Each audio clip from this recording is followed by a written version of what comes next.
말씀 함께 보겠습니다. 창세기 47장 27절에서 48장 7절입니다. 창세기 47장 27절에서 48장 7절입니다. 교독하겠습니다. 이스라엘 족속이 애굽 고센 땅에 거주하며 거기서 생업을 얻어 생육하고 번성하였더라.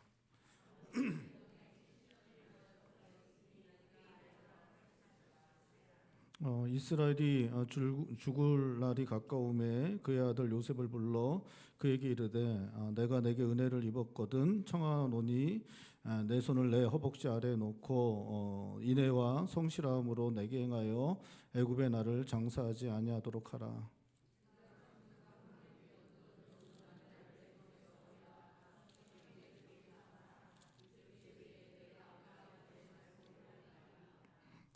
야곱이 또 이르되 내게 맹세하라 하매 그가 맹세하니 이스라엘의 심상 머리에서 하나님께 경배하니라.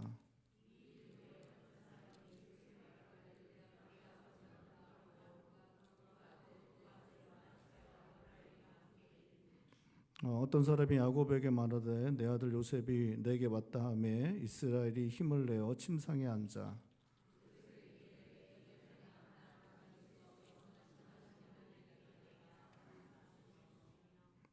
내게 이르시되 내가 너로 생육하고 번성하게 하여 내게서 많은 백성이 나게 하고 내가 이 땅을 내 후손에게 주어 영원한 소유가 되게 하리라 하셨느니라.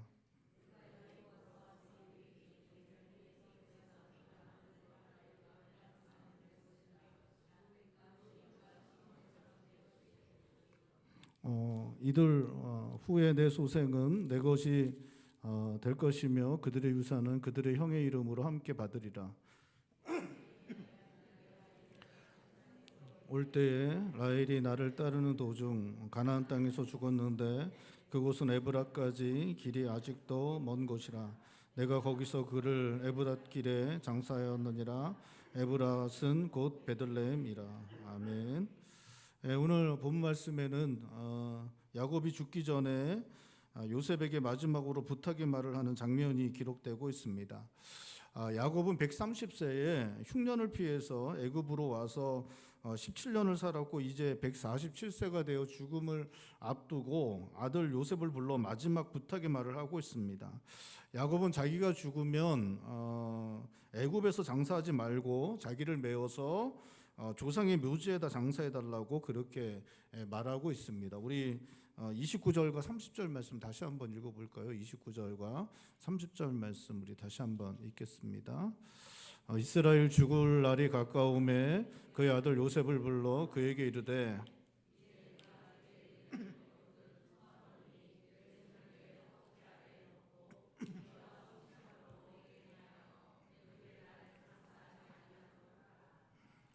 조상들과 함께 눕거든 나는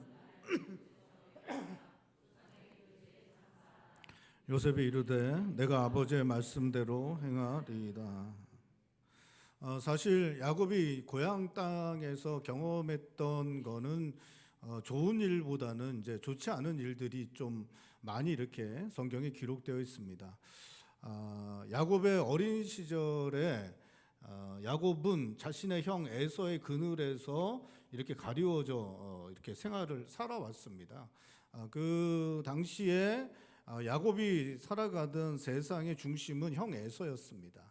형은 이제 장자고 또 남자다웠습니다. 이렇게 사냥을 잘하고 용사 같았고 야곱은 이렇게 집에서 있고 차자이고 이렇게 집에서 있는 것을 좋아하는 사람이어서 당시 세상에서는 그렇게 사내답고 사냥자랍고 용사 같은 사람을 인정받던 시대였기 때문에 모든 사람이 집안의 모든 사람, 동네의 모든 사람이 집중하고 인정했던 사람은 바로 자기 형 에서였습니다.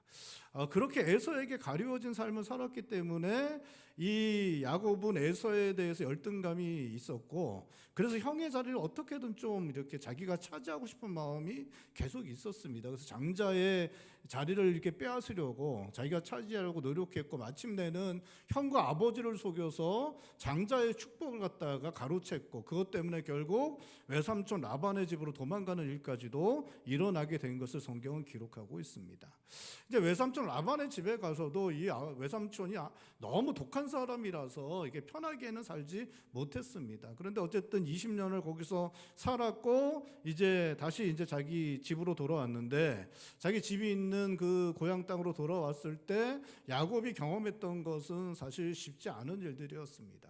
자기 딸이 이제 성폭행 당했고, 그리고 이제 자기 그 여자 형제가 성폭행 당을 갖다가 그걸 원수를 갖겠다고 그 아들들이 나서서 한 성읍을 남자들을 몰살시켜 버립니다. 그것 때문에 그 지역에 살고 있던 다른 사람들에게 표적이 되는 위험을 이렇게 당하게 되는 일들을 이제 경험하게 됩니다. 또 자기의 장자인 루벤이 자기의 다른 아내를 이렇게 아내와 통간을 하는 그러한 아주 그 나쁜 일도 일어나게 되고, 자기가 가장 사랑했던 아내였던 라헬은 막내 아들 나타가 이렇게 죽음을 당하는 그런 일도 겪게 됩니다. 그리고 이제 얼마 후에는 자기가 가장 사랑하는 아들 요셉이 짐승에 물려 죽었다는 이야기를 듣게 됩니다. 이게 이제 나중에는 거짓말이라는 게 이제 탄로 나서 이제 다 알게 되지만, 그 당시에 그것을 들었을 때는 가장 사랑하는 아들이 죽음을 짐승에게 물려 죽었다는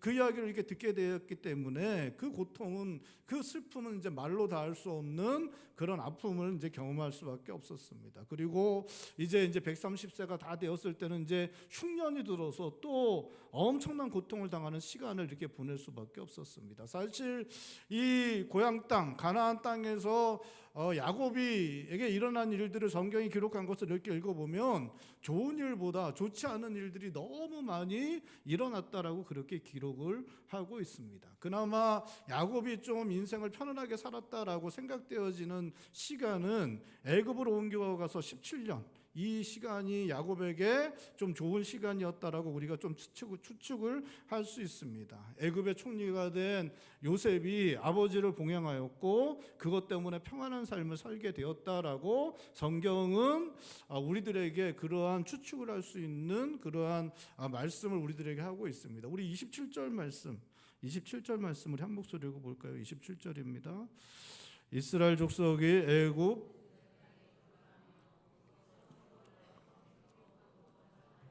이게 이제 이스라엘 족속 야곱 가족이 고센 땅에서 생육하고 번성하였다고 하는데, 여러분, 생육하고 번성하려면 먹을 것이 없으면 생육하고 번성할 수가 없습니다. 이게 먹을 것이 없으면 이게 애 낳고 또 생육하고 번성하는 일, 이것은 이제 거의 불가능합니다. 많은 이 제국들이 있었는데, 인류 역사 가운데 제국들이 있었는데, 제국들이 무너지고 망하게 된 결정적인 역할을 하는 게 식량 부족 때문입니다. 식량 부족이 이제 일어나게 되면 제국들이 쇠약해지고 무너지는 일들이 일어나죠. 그래서 사실 먹을 게 없으면 이게 이제 생육하고 번성하는 것은 어렵습니다. 또 전쟁 같은 게 계속 나오면, 전쟁 같은 게 계속되면 또 생육하고 번성하는 것도 어렵습니다. 또 전염병, 자연재해 이런 것들도 생육하고 번성하는 것에 방해가 될 수밖에 없습니다. 근데 고센 땅에 있을 때 생육하고 번성했다라고 그렇게 성경이 말씀하고 있는데, 이 말씀은 그 요셉의 보호 아래, 애굽의 총리인 요셉의 보호 아래 전쟁이나 이러한 완전의 문제가 없었고, 물질적으로 풍성하게 공급받았고, 또 하나님께서도 야곱 가족을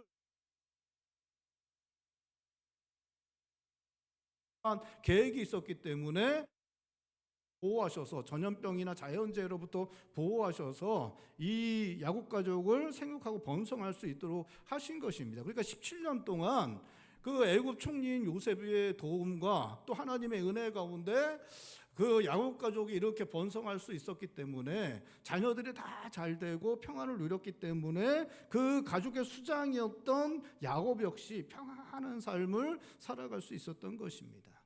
어쩌면 애굽 땅에서의 17년, 이 17년이 야곱의 인생에서 가장 평안을 누릴 수 있는 가장 좋은 때가 아니었나 좀 생각을 하게 됩니다. 그런데 야곱이 죽기 전에 그렇게 이야기할 때 자기가 가장 평안하고 좋은 시절을 보냈던 이 애굽이 아니라, 자기가 죽고 나면 이 애굽이 아니라 자기가 참 힘들고 어렵고 좋지 않은 기억이 많았던 가나안 땅에 가서 자기를 묻어달라라고 그렇게 야곱은 말하고 있는 것입니다.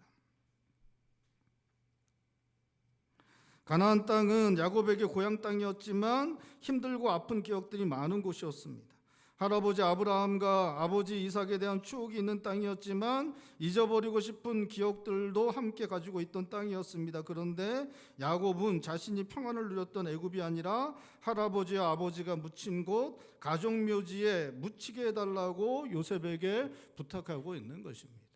여러분, 이 야곱이 태어났을 때 아브라함이 살아 있었어요. 아브라함이 175세에 죽거든요. 그래서 태어났을 때 야곱이 아브라함이 살아 있었습니다. 그러니까 할아버지 무릎에서 이 야곱과 에서가 이렇게 자라날 수 있었습니다. 그때 그 시절, 그리고 아버지와 함께 보낸 그곳에 야곱이 자기를 묻어달라라고 그렇게 요셉에게 부탁을 하고 있는 것입니다.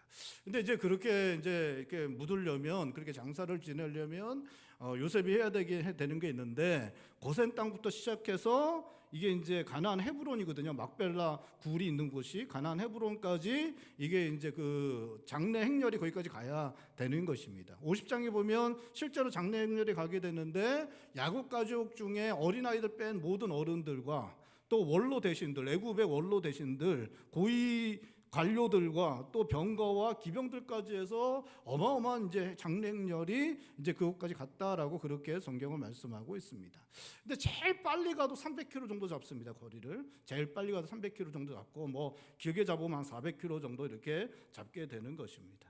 여러분, 요즘은 이제 우리가 이제 장례 치를 때 운구 잘 안 하잖아요, 그렇죠? 운구를 해도 이렇게 이제 장례식장에 있는 이제 운구를 모셔놓은 곳에, 이제 관을 모셔놓은 곳에서 이제 거기까지만 갔다가 이제 많은 경우 이게 화장장에 가면 화장장에서 내려서 바로 이제 그 앞까지만 이렇게 운구를 합니다.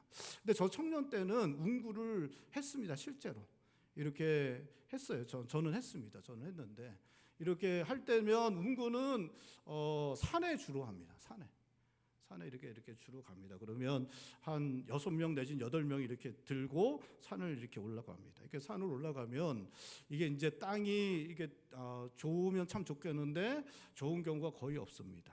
또 놀랍게도 비가 와요. 이렇게 비도 많이 오고 겨울에 이제 놓은 바닥이 녹아서 푹푹 빠집니다. 푹 빠져. 그놈의 형들이 그렇게 저한테 높이 들라고 이렇게 땀 펄펄 흘려서 높이 들라고 막 욕하고, 그러면 처음에는 이제 다들 경건하게 시작합니다. 기도하고 경건하게 시작하는데 중간쯤 가면 뒤에서 막 욕하고 막 이렇게 형들이 힘드니까 이렇게 하면서, 그래서 산 꼭대기까지 이렇게 올라갑니다. 산 꼭대기까지. 진짜로 그랬어요. 요즘은 이제 그렇게 안 하는데 진짜로 그랬습니다. 여러분, 장례행렬이 이제 고센 땅에서 가나안 땅까지 간 거예요. 300km, 400km입니다. 당시에 로마군이 하루 평균 이동하는 거리가 10km에서 20km였다 그럽니다. 좀 빨리 갈 때는 30km, 40km까지 갔는데, 그냥 평상시 행군할 때 한 10km에서 20km 정도 갔답니다. 그러니까 이 장례행렬이 이제 가는데, 이게 이렇게 관을 이렇게 바퀴 달린 그러한 수레 같은 데 실었다고 해도 이게 이제 타이어도 아니고 이게 가봤자 얼마나 갈 수 있겠습니까? 또 그 많은 사람들이 한꺼번에 움직이는데 군인들도 아니고 원로 대신들이 이렇게 다들 뭐 마차 같은 거 타고 이렇게 가는데 이게 얼마나 이게 속도가 나겠습니까? 그러니까 한 달은 좋게 걸리지 않았을까? 그렇게 생각이 됩니다. 그러한 거리를 갖다가 그렇게 이제 가야 했던 것입니다. 그렇게 가서 도착한 곳이 어디냐? 막벨라 굴이에요. 막벨라 굴입니다. 요셉 입장에서는 이게 애굽에서 하면 애굽의 피라미드 같은 거 있잖아요. 이게 우리가 이제 이집트 이런 데 여행하는 데 보면 이렇게 고고학자들이 이렇게 나와서 이렇게 피라미드는 아니지만 대단히 큰 바위산 같은 걸 뚫어갖고 거기다가 엄청나게 잘 만든 거가 있는데, 거기가 이제 그 예전에 고위직이나 대개 부자들이 그런 데를 자기의 묘로 쓰기 위해서 그렇게 만들었다라고 얘기하고 있는데, 그런 것들을 갖다 이렇게 방송에서 본 적이 있는데, 여러분 애굽의 2인자였습니다. 애굽의 2인자니까 이 사람이 자기 아버지를 위해서 얼마나 큰 그런 무덤을 만들 수 있었겠습니까? 모든 좋은 석재들, 재료들을 동원해서 어마어마한 규모의 화려한 무덤을 만들고, 애굽의 전역에 있는 모든 사람들, 또 인근 국가에 있는 모든 사람들이 애굽의 2인자. 근데 이 사람은 우리나라에 있는 총리하고는 상대도 안 되는 사람이에요. 우리나라는 총리가, 대통령이 자기 기간 동안에 총리를 뭐 2명, 3명 이렇게 세워서 이렇게 바뀌지만, 이 사람은 사실은 영국이나 뭐 이런 책임 총리 같은 그러한 사람들보다도 사실은 더 힘이 있던 사람이 바로 이 사람이었어요. 이 총리 요셉이었어요. 요셉은 이 총리가 된 다음에 뭐 총리직에서 내려왔다는 이야기가 없기 때문에 수십 년간 총리 역할을, 애굽의 2인자 역할을 했고, 애굽을 구하고 애굽의 인근 지역에 있는 모든 사람들 구한 영웅적인 사람이었기 때문에 이 사람의 위세는 뭐 주변 지역에서도 아마 다 그 조문하기 위해서 사람들이 몰려왔을 것입니다. 그런데 그 모든 것들을 다 내려놓고 도착한 곳이 어디냐? 가나안 땅의 막벨라 바다 앞에 있는 굴입니다. 조그만, 사실 크지 않은 작은 굴에, 거기 아브라함도 묻혀 있고 또 이삭도 묻혀 있는 그 굴에, 그렇게 오랜 동안 그 큰 행렬이 가서 그 작고 허름한 굴에 그렇게 아버지를 이렇게 하는 것입니다. 안장하는 것입니다. 이거는 이제 요셉 입장에서는 참 쉽지 않은 결정이었던 것 같습니다. 이게 대단히 부담스러운 일인데 왔다 갔다 하는 게 최소한 2달 이상 걸리는 거예요. 아무리 위세가 있어도, 아무리 위세가 있고 아무리 힘이 있는 총리였다고 해도 바로의 아들은 아니잖아요. 그렇죠? 바로의 아들은 아닙니다. 여러분, 회사에서 아무리 잘 나가는 이사라고 해도 아들은 아니잖아요. 회장님 아들은 아니잖아요. 그렇죠? 그러니까 회장님 아들은 아니니까 2달 동안 이렇게 시간을 비우는 게 쉬운 일은 아니잖아요. 예? 이미 70일 동안 애곡을 했습니다. 70일 동안 애곡하고 2달 넘게 이렇게 시간을 비운다는 게, 이게 국정 전반을 갖다가 이렇게 장악하고 있던 사람이 그것을 놓고 이렇게 갔다 온다는 게 사실 쉬운 일은 아닙니다. 그리고 또 당시에는 그렇게 여행을 갔다가 온다는, 장기간의 여행을 한다는 것 자체가 대단히 힘든 일이고, 이게 건강이 안 좋은 사람은 장기간 여행 끝나고 생명을 잃는 경우도 되게 많았습니다. 그렇기 때문에 이 일은 사실 돈 들어가고, 이거는 뭐 애굽의 2인자였던 요셉에게는 그렇게 큰 문제는 아니었는데, 이 시간을 갖다가 2달 넘게 사용하고 또 육체적으로 이렇게 고된 이런 것들 한다는 것 자체가 너무 힘든 일이었습니다. 그럼에도 불구하고 요셉은 자기 아버지가 그렇게 말하는 대로 순종하는 모습을 보여주고 있습니다. 그렇게 한 것, 아버지의 마음을 이 사람이 헤아렸기 때문에 그렇습니다. 가나안 땅에서는 아버지 야곱에게 인생의 아픔이 많이 있었던 것도 사실이었고, 척박한 땅이기 때문에 애굽보다 살기 불편한 것도 많이 있었던 것도 사실이었습니다. 하지만 그곳은 하나님께서 아버지 야곱과 자손들에게 주시겠다고 약속하신 언약의 땅이었습니다. 하나님께서 아버지 야곱에게 복 주시겠다고 약속하신 축복의 땅이었습니다. 가나안 땅은 야곱 가족의 소유이고 보양이고 집이었습니다. 야곱이 어린 시절을 보낸 야곱의 할아버지 아브라함과 아버지 이삭의 숨결이 남아있는 곳이었습니다. 자기 어린 시절 할아버지가 자기를 품에 안고 그렇게 지냈던 시절에 대한 추억이 있고, 아버지 이삭과의 추억이 있었던 그러한 곳이 바로 가나안 땅이었습니다. 애굽은 풍요로운 곳이고 평화를 누린 곳이지만 아버지 야곱의 집이 아니었습니다. 애굽은 하나님의 언약도 없고 하나님의 축복도 없는 곳이었습니다.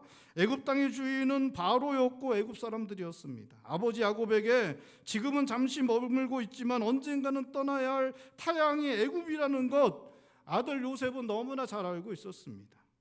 요셉은 생명이 다하고 나면 하나님께서 언약으로 주신 축복의 땅, 자신의 집, 자신의 고향, 자신의 땅으로 돌아가 그곳에 가서 묻히겠다는 아버지의 마음을 헤아렸고, 창세기 50장에 보면 그 아버지가 이야기한 대로 그대로 순종하는 그러한 모습을 보여주고 있습니다. 자신이 죽으면 가나안 땅에서 자신을 장사 지내달라고 청한 야곱은 48장 1절부터 병들어 죽음이 임박하게 되었을 때 요셉에게 또 한 가지 부탁을 하고 있습니다. 요셉의 아들 므낫세와 에브라임을 자신의 아들들로 삼겠다라고 그렇게 말하고 있습니다. 우리 48장 5절 말씀, 우리 48장 5절 말씀도 우리 한 목소리 읽겠습니다. 내가 애굽으로 와서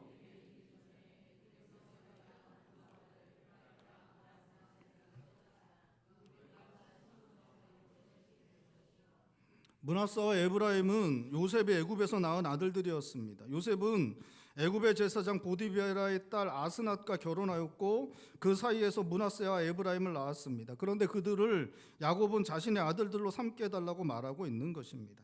48장 3절 4절에 야곱은 루스에서 만난 하나님께서 복을 주시며 야곱으로 많은 백성 되게 하고 가나안 땅을 야곱의 후손에게 영원한 소유되게 하게 했다고 약속하셨던 그 말씀을 요셉에게 이렇게 하고 있습니다. 그렇게 이 말씀하는 게 하나님께서 자기에게 많은 민족, 많은 백성들, 많은 족속이 되게 하겠다라고 말씀하시고 가나안 땅을 그 후손들에게 주시겠다고 약속하신 것, 그것을 이야기하면서 내가 그렇게 내 후손들이 많아지려면 너 아들들도 내 아들에 대해서 나의 뒤를 잇게 해야 된다라는 것을 말하는 것입니다. 그러니까 그 요셉의 아들들을 내 아들 삼겠다, 야곱이 할아버지 아들들로 삼겠다고 하는 것은 그것은 하나님의 뜻을 이루기 위해서, 하나님께서 말씀하신 약속을 이루기 위해서 해야만 하는 것이다라고 그렇게 설득하며 요셉에게 그렇게 말하고 있는 것입니다.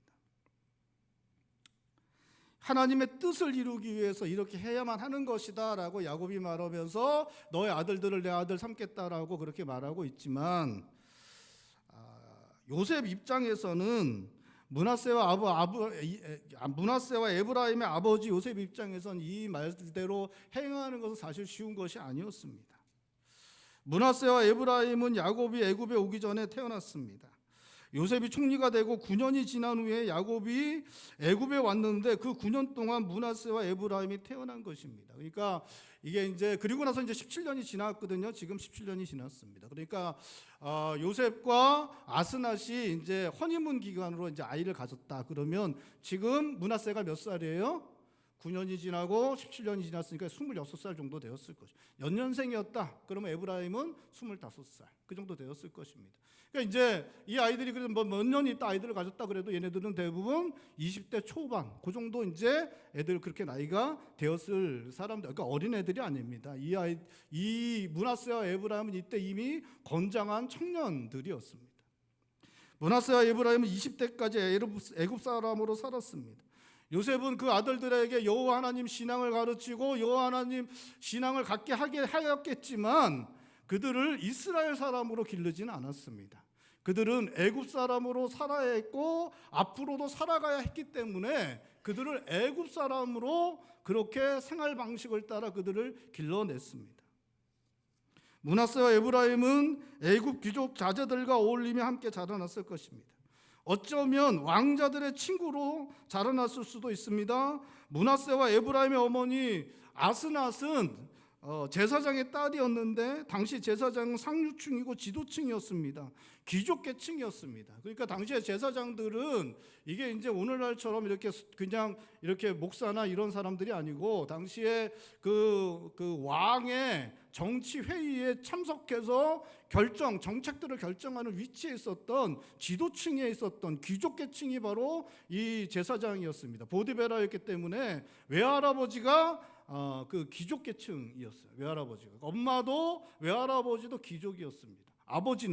아버지는 애굽의 2인자였어요. 근데 실세 중에 실세였습니다. 그러니까 이런 아버지와 어머니를 둔 사람이 누구냐? 므낫세와 에브라임이었습니다. 그러니까 오늘날 하면 삼성가에서 태어나서 대통령의 외손녀, 엄마가 아버지는 삼성가고 엄마는 대통령의 외동딸, 이 정도 되는 그런 애들이 이제 므낫세와 에브라임이었습니다.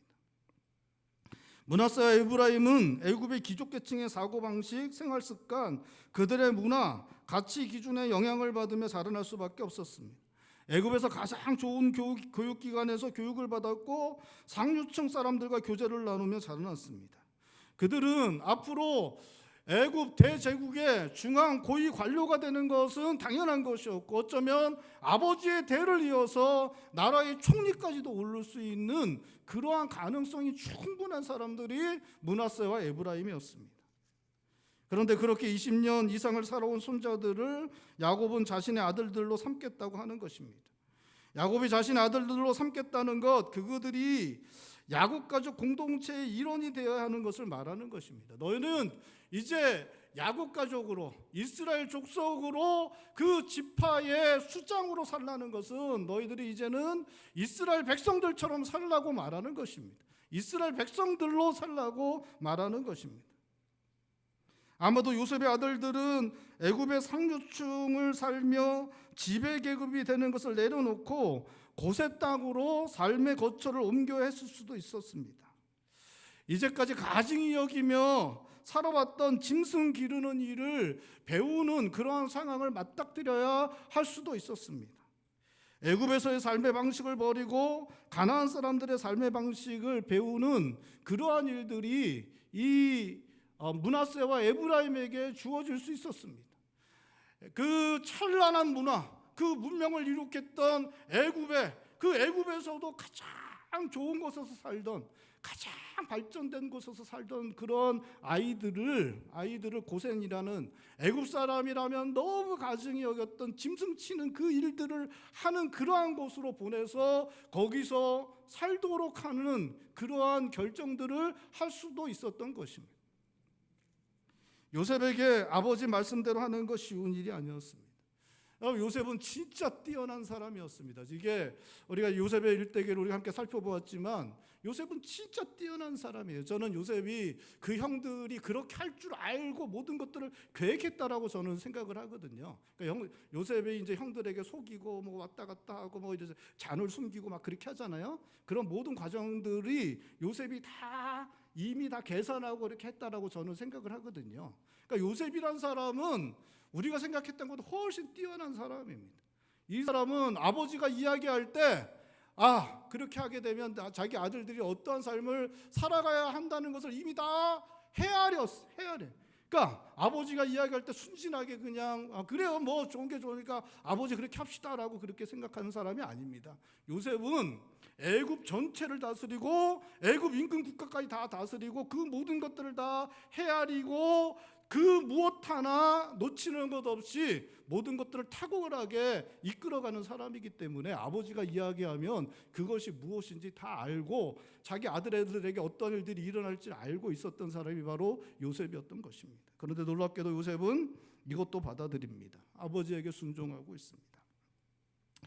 요셉은 두 아들 므낫세와 에브라임을 야곱의 아들들이 되게 하였고 그들은 야곱 가족으로 살아가게 된 것 같습니다. 400년이 지난 후에 출애굽할 때 므낫세와 에브라임의 후손들은 언약 백성의 일원으로 함께 애굽에서 나오게 됩니다. 민수기 1장에 보면 출애굽할 때 이스라엘 자손을 지파대로 계수하였는데 에브라임 지파, 므낫세 지파 사람들이 계수되었다라고 성경은 기록하고 있습니다. 요셉은 므낫세와 에브라임을 아버지 야곱의 요구대로 야곱 가족의 일원으로 살게 하였고 결국에는 그 아들들의 후손들이 큰 지파를 이루어 함께 출애굽하게 된 것입니다. 야곱이 자신이 죽으면 자신을 가나안 땅의 조상의 묘지에 묻어달라고 한 것도, 요셉의 두 아들을 자신의 아들 삼게 하려고 한 것도 순종하는 거 너무나 쉬운 일이 아니었습니다.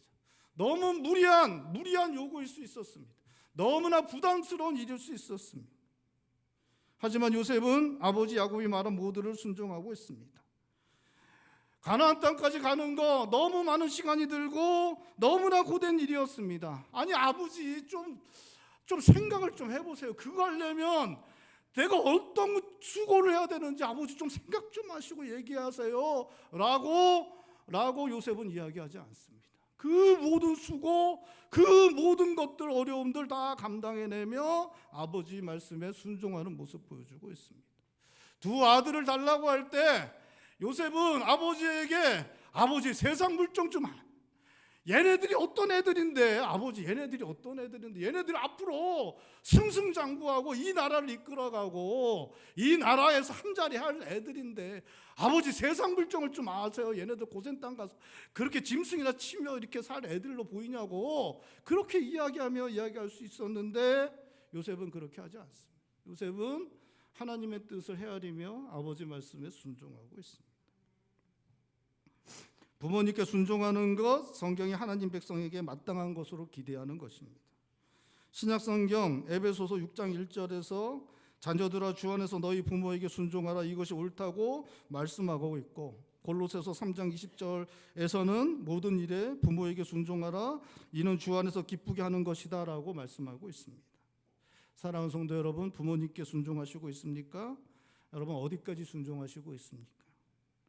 하나님 백성들이 반드시 지켜야 할 것으로 말씀하시고 있는 십계명은 너는 내 하나님 여호와께서 명령한 대로 내 부모를 공경하라.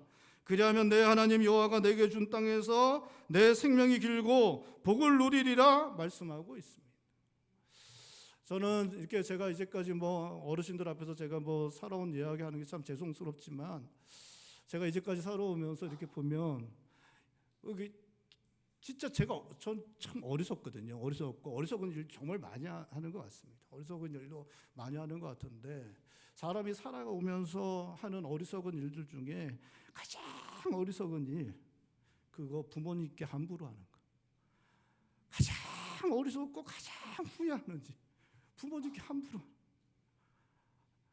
진짜 그거 어리석은 일이에요. 부모님께 함부로 하는 거. 그거는 진짜 어리석은 일입니다. 그리고 정말 후회할 일입니다, 여러분. 여러분 부모님께 순종하지 못할 수 있죠, 그렇죠? 부모님께 순종하지 못할 수 있습니다. 요즘 같은 시대에 부모님이 잘 모르실 수 있잖아요. 보이스 피싱 같은 거 이렇게 당하게 되거나 아니면 잘못된 투자를 할 수 있잖아요. 그렇죠? 제 아는 목사님 또 어머니도 자판기 같은 거 투자해서 돈을 갖다가 몇 억 까먹고 그러셨다 그러더라고요. 이렇게 까먹고. 자판기 투자하지 마세요. 이게 잘못된 투자해서 부모님이 이렇게 잘못하게 하면 그 못하게 이렇게 해야죠. 그 순종하시면 안 돼요. 같이 망합니다. 그렇게 하시면 안 되죠. 하시면 안 돼요. 믿음으로 해야 되는 일들을 부모님이 못하게 하면 그 순종하시면 안 됩니다. 우리가 주 안에서 믿음 안에서 해야 될 일을 해야죠. 부모님께 순종하시면 안 됩니다. 그런데 그렇게 순종하지 않을 때에도 여러분 함부로 하시면 안 돼요. 공손하게 순종하지 못하겠다고 부모님께 말씀드려야 됩니다. 여러분 부모님이 여러분들에게 좀 심하게 하시는 그러한 부모님이 있을 수 있습니다. 좀 내가 감당하지 못할 어려움을 부모님이 나에게 주신 부모님도 있을 수 있습니다. 우리 부모님 성격이 좀 이상해. 그렇게 생각할 그런 부모님, 사람들이 다 별나잖아요. 저도 별나고 다 별나기 때문에 그런 부모님들 있을 수 있습니다. 그렇다고 해도 그것이 함부로 할 수 있는 그러한 이유가 될 수 없습니다. 여러분, 그래도 함부로 하시면 안 됩니다. 부모님과 거리를 두는 것까지 괜찮습니다. 부모님 자주 찾아보지 않을 수도 있습니다. 감당이 안 되기 때문에 찾아뵈지 못할 수 있죠. 하지만 함부로 하셔서는 안 됩니다. 뵐 때 항상 공손하게 대하시고 그 잘못된 것도 공손하게 말씀드리고 순종하지 못하는 경우가 올 때도 공손하게 대할 수 있어야 합니다. 여러분 부모님께 함부로 하는 것처럼 어리석은 일은 없습니다. 그것은 평생을 두고 후회할 일입니다. 하나님 백성들에게 부모님께 순종하는 건 마땅한 것입니다. 사랑하는 성도 여러분, 부모님께 순종함으로 부모님을 기쁘시게 하고 더 나아가 하나님을 기쁘시게 하고 하나님께서 허락하시는 그래서 그 복을 받아 누리시는 우리 한마음교회 모든 성도님들 되시기를 주님의 이름으로 축원드립니다. 요셉이 아버지 야곱이 말하는 대로 아들들을 할아버지 야곱의 아들들 되게 하는 것 요셉에게 너무나 쉽지 않은 일이었지만 요셉이 그렇게 순종할 수 있었던 것 그것이 아버지 야곱의 뜻일 뿐 아니라 하나님의 뜻에 합당한 것이라는 것 알았기 때문입니다. 요셉은 하나님의 뜻을 헤아릴 줄 아는 사람이었습니다. 하나님의 뜻대로 이루어질 때 모든 것이 가장 선하게 되는 것 자신의 인생을 통해 누구보다 선명하게 알았던 사람이 바로 요셉이었습니다. 요셉은 아버지 야곱의 말을 통해 자신의 아들들이 아버지 아들들 되게 하는 것이 하나님의 뜻이라는 것을 받아들였고 그렇게 하나님의 뜻대로 되어지는 일이라면 그것 통해 자신의 아들들 에브라임과 므낫세의 인생에 가장 좋은 것이 될 것이라고 요셉은 믿었던 것입니다.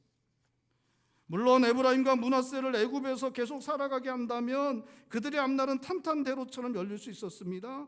많은 것 소유하고 높은 지위에 올라갈 수 있었습니다. 하지만 요셉은 에브라임과 므낫세에게 애굽에서 살아갈 때보다 하나님의 뜻에 순종할 때 그 인생 가운데 더욱 좋은 것이 이루어질 것 믿었습니다.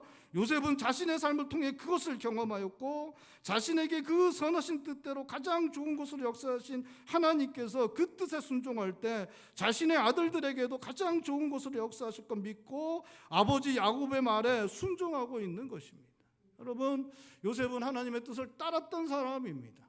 여러분, 보디발의 집에서 가정 총무로 있는 것과 그 감옥에 들어가는 것 중에 어느 것이 더 나았습니까? 여러분 그건 비교도 되지 않을 정도로 가정총무로 그 보디발의 집에서 있는 것이 훨씬 더 좋은 것이었어요. 근데 요셉은 하나님의 뜻을 따르기로 결정하였고 결국 그 감옥까지 들어가는 그러한 일들을 감당할 수밖에 없었습니다. 하나님의 뜻을 따르기 위해서 그가 선택한 것 결국 감옥에 들어가는 것이었습니다. 그리고 그 하나님의 뜻을 따라 그가 선택했을 때 그에게 주어진 것, 그가 이제 애굽의 총리가 되어서 자기 아버지의 가족들, 자기 아버지의 가문을 다 살렸을 뿐만 아니라 애굽 사람들을 다 살렸을 뿐만 아니라 애굽 인근 지역에 있는 모든 사람들을 그 생명을 구하는 일들을 요셉이 하게 되었습니다. 하나님의 뜻에 따랐을 때 하나님의 선하신 역사 가운데 가장 좋은 것을 경험하는 그것들을 경험한 요셉이 자식이 경험한 그것을 자기 아들 므낫세와 에브라임에게 주기 위해서 하나님의 뜻을 따라 그들을 아버지 야곱에게로 보내는 일들을 결정하고 있는 것입니다. 여러분 하나님 뜻대로 순종하며 살아갈 때 우리 인생 가운데 하나님께서 가장 좋은 곳으로 인도하신다는 거 믿으실 수 있기를 바랍니다. 그 믿음으로 우리 자녀들을 하나님께 맡기고 하나님의 뜻을 따라 살아갈 수 있도록 가르칠 수 있기를 바랍니다. 우리 자녀들의 인생 가장 좋은 것 되게 하는 것, 세상이 가르쳐주는 대로 열심히 살아간다는 거 되는 것 아니고 하나님 뜻대로 살아갈 때라는 것 여러분 믿으실 수 있기를 바랍니다. 여러분 세상이 가르치는 대로 따라 살아가면 결국 세상을 따라 요동하다 무너지는 인생 될 수 있습니다. 아무것도 남은 것 없는 인생 되게 될 수 있습니다. 여러분 공부 잘하는 거 중요하죠. 자녀들 여러분 공부 열심히 시키셔야 됩니다. 여러분 공부 잘하는 거 너무 중요합니다. 좋은 직장 들어가는 것도 정말 중요하죠. 우리 인생 살아가기 위해서 정말 중요한 것입니다. 여러분 근데 그게 다가 아니잖아요. 그렇죠? 그게 다가 아닙니다. 공부 잘하고 좋은 학교 가고 좋은 직장 가고 들어가고 부자로 살고 여러분 그렇게 살고 그 마지막에 어떻게 됩니까? 그거 어떻게 돼요? 너무나 많은 사람들이 그 인생이 무너지고 가정이 무너지고 그 삶이 무너지고 아무것도 남지 않는 그러한 삶으로 살아가는 거 우리 너무나 많이 보고 여러분 그거는 제가 지어낸 얘기가 아닙니다. 현실이에요. 현실에서 너무나 많이 일어나는 일들입니다. 사람들이 이 세상만 바라보며 살아가다가 그것 위해서 살게 되면 결국 남는 것이 아무것도 없다는 그것을 만날 수밖에 없는 게 바로 우리의 인생입니다. 여러분 그게 우리의 인생이에요. 여러분 공부하는 거 중요하고 좋은 학교 들어가고 좋은 직장 들어가는 거 중요하고 부모님들이 그것을 위해서 자녀들에게 열심히 가르치는 거 너무 중요한 것입니다. 하지만 그게 다가 아닙니다. 그리고 그것은 우리 인생을 가장 좋은 것으로 만들어 줄 수도 없습니다. 여러분 우리 인생을 가장 좋은 것으로 만들어 주실 수 있는 분은 하나님이십니다. 여러분 믿으실 수 있길 바랍니다. 하나님께서 우리 인생을 가장 좋은 것으로 만들어 주실 수 있습니다. 저는 제 인생을 좀 이렇게 제대로 살아가려고 많이 이렇게 노력하고 있습니다. 진짜예요. 좀 믿어. 예. 감사합니다, 권사님. 항상 감사합니다. 저는 그렇게 살아가려고, 저는 가정을 잘 신실하게 지키려고 노력합니다. 저는 주님께서 맡겨주신 교회라고 믿고 여러분들을 잘 섬기려고 최선을 다해서 노력합니다. 저는 이것들을 깨트리지 않으려고 노력 많이 합니다. 그냥 막 하고 그냥 여러분들한테 막 하고 그냥 그냥 하고 싶은 대로 막 하고 그러고 싶을 때가 있겠어요, 없겠어요? 있죠. 당연히 있습니다. 가정에서도 그렇고 교회에서도 그렇고 제 인생에 대해서도 그렇지만 절대로 그렇게 하지 않습니다. 왜냐하면 하나님을 믿기 때문에 그렇습니다. 말씀을 믿기 때문에 그렇습니다. 저에게 주어질 영원한 세상이 있다는 것을 믿기 때문에 그렇습니다. 그 하나님을 믿기 때문에 그렇고 하나님께서 저에게 그렇게 역사하시기 때문에 그렇습니다. 저는 절대로 제 인생을 그렇게 무너뜨릴 수 없어요. 세상 사람들은 세상 따라가다 세상에 흔들려서 세상 따라 요동하여 스스로 흔들리고 스스로 무너집니다. 가정도 무너뜨리고 자기 인생도 무너뜨리고 마지막에는 아무것도 남지 않는 같은 공허함 때문에 그것에 부딪힐 때 스스로 무너지는 일들이 너무나 많습니다. 하지만 하나님을 믿는 하나님의 백성들은 하나님을 믿기 때문에 그 믿음으로 말미암아 자신의 삶을 무너뜨릴 수 없습니다. 그리고 살아계셔 역사하신 하나님께서 우리 인생을 붙잡아 주십니다. 우리와 함께 하시고 우리 인생을 견고하게 세워주시고 가장 좋은 것으로 우리 가운데 역사하십니다. 사랑하는 성도 여러분, 자녀들에게 하나님 믿는 믿음을 갖도록 여러분 그것을 위해 모든 것을 드리실 수 있길 바랍니다.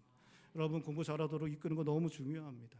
좋은 학교, 좋은 직장 가도록 여러분 자녀들 가르치는 거 너무나 중요합니다. 하지만 믿음을 갖고 믿음으로 살아갈 수 있도록 하나님의 뜻대로 살아갈 수 있도록 하는 건 그런 거는 비교도 되지 않을 정도로 중요한 것입니다. 그것이 사실 모든 것입니다. 여러분 인생은 금방 지나갑니다. 사랑하는 성도 여러분, 우리는 모두 부모님 가신 길을 따라 살아갑니다. 우리 자녀들도 그 대를 이어 살아갈 것입니다. 우리는 모두 하나님께서 정하신 대로 그 안에서 주어진 삶을 살아갈 것이고, 그리고 우리 부모님들처럼 우리도 우리 살던 곳으로 떠나가게 될 것입니다. 눈에 보이는 것에 사로잡히고 이 땅의 것이 모든 것이라고 생각하고 우리 인생의 마지막에 어떠할 것을 바라보지 못하며 살아가는 것 너무나 어리석은 것입니다. 우리 인생의 마지막에 어떠할 것을 바라보며 우리가 할 수 있는 것이 너무나 적은 것을 알고 현재의 삶을 하나님 말씀 따라 믿음으로 살아내는 것이 지혜로운 것이고, 자녀들을 그러한 마음으로 가르칠 수 있어야 됩니다. 여러분, 자녀들의 마지막을 여러분들이 함께 할 수 없어요. 자녀들의 마지막을 함께 하실 수 있는 분은 하나님이십니다. 그걸 좀 바라보셔야죠. 언제까지 자녀들과 함께 할 수 있습니까? 부모님이 언제까지 함께 할 수 있어요? 함께 할 수 없으니까 최선을 다해서 가르치고 그렇게 하는 것까지는 좋지만 거기서 끝내시면 안 되고, 그 자녀들의 인생 전체를 함께 하시고 그 인생 전체를 가장 좋은 것으로 만들어 주실, 우리 인생을 책임져 주셨던 그 하나님을 자녀들에게 알게 하시고 가르치시는 일들을 우리 부모님들이 하셔야 하는 것입니다. 하나님의 뜻을 따라 살아가서 하나님의 뜻이 우리 인생 가운데 이루어질 때 우리 인생 가장 좋은 인생 되는 거 믿고, 우리 자녀들이 그러한 인생 살아갈 수 있도록 믿음으로 자녀들을 양육하시는 성도님들 되시길 바랍니다. 우리도 우리 조상들처럼, 우리 부모님처럼 주어진 시간을 이 땅에 대를 이어 머물다가 결국 떠나가게 될 것입니다. 이 땅 사는 동안 하나님 말씀 따라 믿음으로 하나님의 뜻을 구하고 그 뜻대로 우리의 자녀들을 양육하고 그 뜻대로 우리의 삶 가운데 주어진 모든 것 성실하게 신실하게 해내고 우리의 삶을 그렇게 살아가고 하나님 앞으로 나아가실 수 있는 모든 성도님들 되시기를 주님의 이름으로 축원드립니다.